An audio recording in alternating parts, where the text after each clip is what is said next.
Demetrius Johnson, known in the streets as Lil Clayco, was sentenced to life in the Georgia chain gang after a botched robbery ended in tragedy. This powerful short story follows his journey from a loudmouth teen to a young man facing the harsh realities of prison life at Alto State Prison as he struggles with a super high X drive in a prison full of men while being totally straight and heterosexual. Here are a few minutes of this eye-opening story. For the full story, hit the link in the bio or description.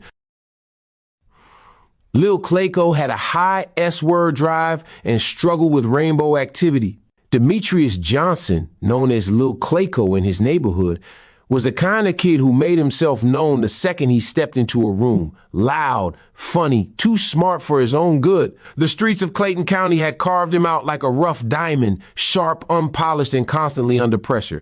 By age 17, Demetrius had already been in and out of our YDC or juvie, a truancy, weed charges, a stolen dirt bike, little things that piled up. He wasn't a bad kid, not really, but he had a mouth on him and a stubborn streak that refused to bend. He hated authority. Teachers, probation officers, cops, they were all the same to him. He saw the way they looked at kids like him, like he was already at lost cause. But the truth was Demetrius was scared of being broke, scared of being nobody, scared of dying without ever mattering. So when his older cousin Rico asked him if he wanted to get a bag hitting a Easy Lick, a corner store in Jonesboro with a lazy clerk and a half-busted camera, Demetrius didn't think too hard.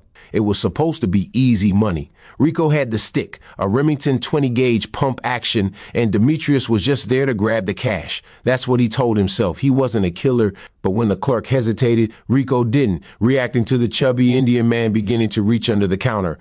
The blast rang out like a thunderclap in the confines of the small store. The clerk collapsed, blood on the counter oozing onto the floor. Demetrius froze. He didn't pull the trigger, but in that moment, none of it mattered. Thanks to a decent camera system and the clerk's wife who came out of the restroom as the duo fled from the store. Months later in court, the prosecution painted Demetrius as a willing participant in a violent crime. It didn't matter that he didn't shoot the weapon. Georgia's felony murder rule meant he was just as responsible.